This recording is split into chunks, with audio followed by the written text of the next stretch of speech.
Hello ladies and gentlemen, welcome back to a brand new video from the channel, and today we're going to be talking about the 2024 presidential election hypothetical matchup between Vice President Kamala Harris and Congresswoman Majorie Taylor Greene of Georgia. Now, starting off with some background on the candidates, for those of you who don't know, Majorie Taylor Greene is a freshman congresswoman from northwestern Georgia, if I'm correct. Yeah, she's from a district that looks kind of like this. It's northwestern Georgia. And she has gotten a lot, for a freshman congresswoman, she's gotten a lot of attention in that, because of her, views on conspiracy theories like QAnon. She, for example, believes that the Parkland shooting was staged. There's a video of her trying to confront David Hogg, I think his name was, who was a survivor of the shooting. No one tried to kill him, but he saw the shooting happen. She tried to chase him down and, said, "Why are you lying about this? You're being paid to do this," which, in my opinion, is such a disgusting thing to do. I mean, he saw his classmates get shot in front of him, and I really, to be told that you're being paid to tell people that your classmates got shot, I think that is just, absolutely, I'd be, very upset if someone told me that, both mentally and, emotionally. Well, same thing, actually. So, yeah. Now, Kamala Harris, and, she also thinks that, she believes QAnon conspiracy theory. She also believes, that, I'm trying to think of another one of her views, that are on the controversial spectrum. She thinks that coronavirus is a hoax. She has refused to wear a mask. She thinks Trump won the election and the Democrats stole it through fraudulent votes. Her Twitter account got suspended for 12 hours, so, yeah. Kamala Harris is the vice president. She doesn't, she doesn't really believe in any crazy conspiracy theories that I know of, but, I think she's a bad candidate for the Rust Belt, especially, so I don't think, I think both these candidates are bad, which is why I'm matching them up. Although, I think Greene is I guess, much more radical than Kamala Harris is. Now, I think New Mexico and Colorado are going to be safe for Harris. Colorado was safe for Biden, but New Mexico is likely, but I don't see Harris doing poorly enough with Hispanics to make it likely, and I think she'd just improve everywhere because Majorie Taylor Greene is a much weaker candidate than Donald Trump. Nebraska's 2nd district would be safe. Biden won it by a likely margin. Harris would do better. Maine was also a likely Biden state. Harris would do better there. All these states would be safe for her. Same with Virginia, which was a 10-point Biden state, probably be 13 or 14-point Harris state. Now, for the safe Majorie Taylor Greene states, we have the Dakotas, Wyoming, Idaho, all of Nebraska. Actually, not the 1st district. Oklahoma. Oh, also Hawaii safe for Kamala Harris. I forgot. Arkansas, Louisiana, Tennessee, Alabama, Kentucky, and West Virginia. So 68 safe electoral votes only 68 safe electoral votes for Majorie Taylor Greene, whereas Kamala Harris is already up to 215. So yeah. Now for the likely Harris states, I think she'd probably win Nevada and and Alaska likely, and I think Nevada would be likely, to be honest with you. Harris would probably win Washoe County by 10 points. She'd probably win Clark by 15. She might probably make, Carson City County would probably be a pure toss-up in that scenario, and it was a 12-point Trump county, so I think that Nevada would go strong for Harris. The Hispanic vote, she'd do better than Biden with the Hispanic vote, and because Trump is a good Republican for the Hispanic vote. Majorie Taylor Greene doesn't have that, same effect with Hispanics. And the second thing is that Hispanics, for some reason, they like to vote with the incumbent a lot more. Every incumbent president has improved their numbers with Hispanics. Bush improved, Obama improved, and Trump improved from 28% in 2016 to 32% in 2020. I think Harris would be kind of a half incumbent, because she'd just be Biden's vice president, and she'd probably run with him. She'd say, if Biden's pretty popular, which I'm assuming he'll be more popular than Trump, at least, she'll probably just say, it'll be another 4 years of Biden with me. So, yeah.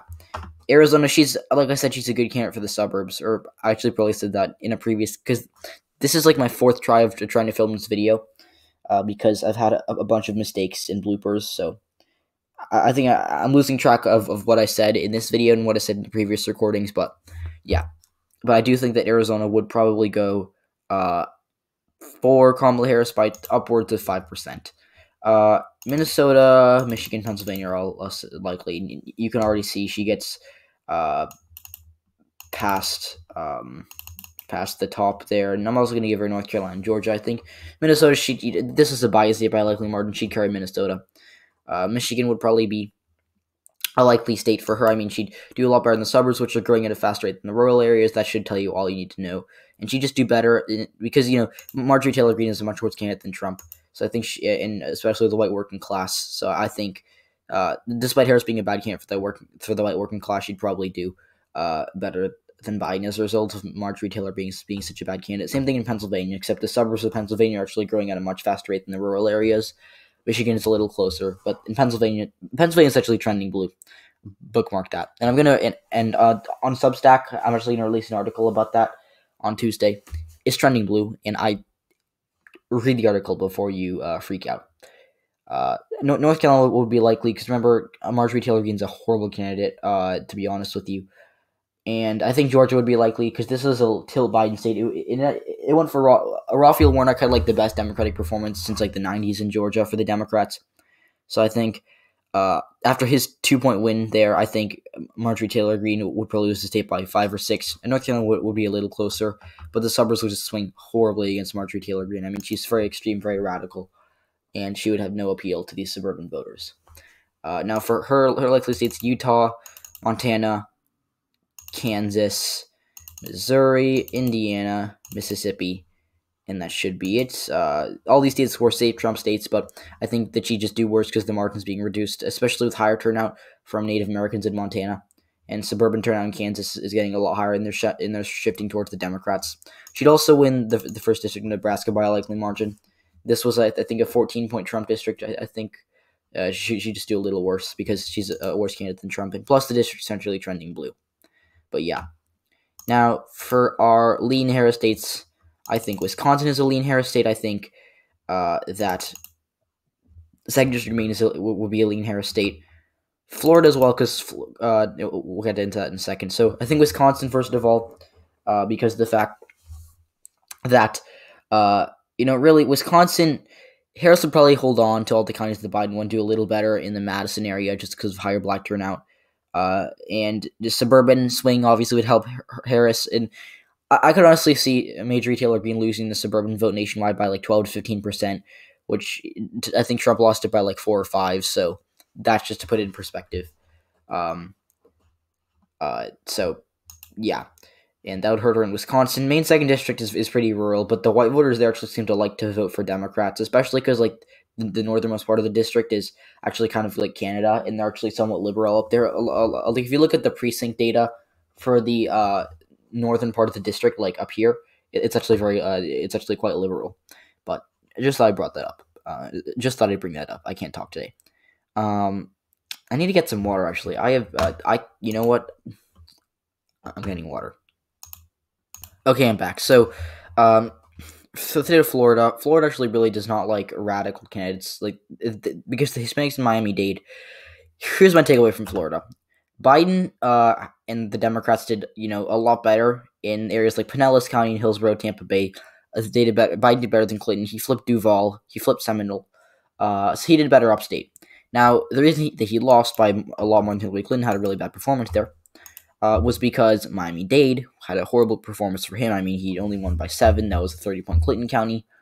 So, yeah, that was what cost him there. So, I think the question of 2024, if Biden does run again, and if Harris runs against someone who's actually a decent candidate, unlike Marjorie Taylor Greene, the question is, how much does she win Miami-Dade by?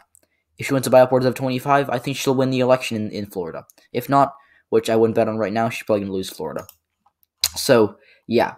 Now, I think Harris would do better in Miami-Dade. She'd probably win it by like a Clinton-esque margin and do better than Biden upstate. So she'd win Florida by a lean margin because the Hispanics in Florida, they really don't like extreme candidates, obviously, especially the Cubans who really came out for Trump. I mean, Trump labeled Biden as a socialist, and it seemed to work because remember, these Cubans are trying to, they're running away from failed attempts at socialism, like, I guess, Venezuela and Cuba, for example.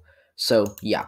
Also, I think Texas would be lean. It would be on the cusp of tilt, but I'll be, I guess, generous to Kamala Harris and put it as a lean Harris state. She'd probably do better with Hispanics because, again, Hispanics don't really like these, I guess, very radical candidates like Marjorie Taylor Greene. So yeah. Now for the lean Marjorie Taylor Greene states, Alaska's lean, South Carolina's lean. Just these are all likely Trump states. I think they'd narrow, but I think Alaska, the third party vote, would be a big factor, and Harris would have better Native American turnout, and Marjorie Taylor Greene would only win it by like 3 or 4. South Carolina, she'd probably win it by 5. She's from the South, so that could help her there, but I think the suburbs of South Carolina would really swing against her, and they went for Trump this year. Now, Iowa and Ohio are just really close. I don't really see. I mean, I'll split them. I think Harris would win Ohio, and I think Marjorie Taylor Greene would win Iowa. And I think Iowa voted 1 point to the right of Ohio in 2020, even though that it's usually the other way around. I mean, in the past, Iowa has voted to the left of Ohio, but this year that changed.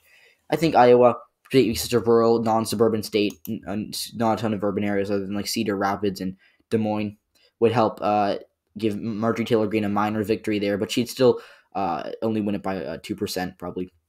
Ohio would be a little close. I think Ohio would be the closest state because the rural areas would probably turn out for Marjorie Taylor Greene, but this like Cuyahoga County, Athens County, Franklin County,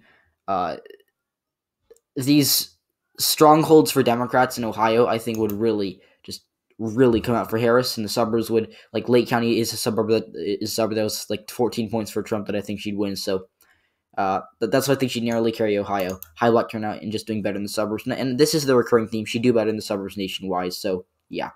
So I think Kamala Harris, 408 electoral votes. Marjorie Taylor Greene only 130.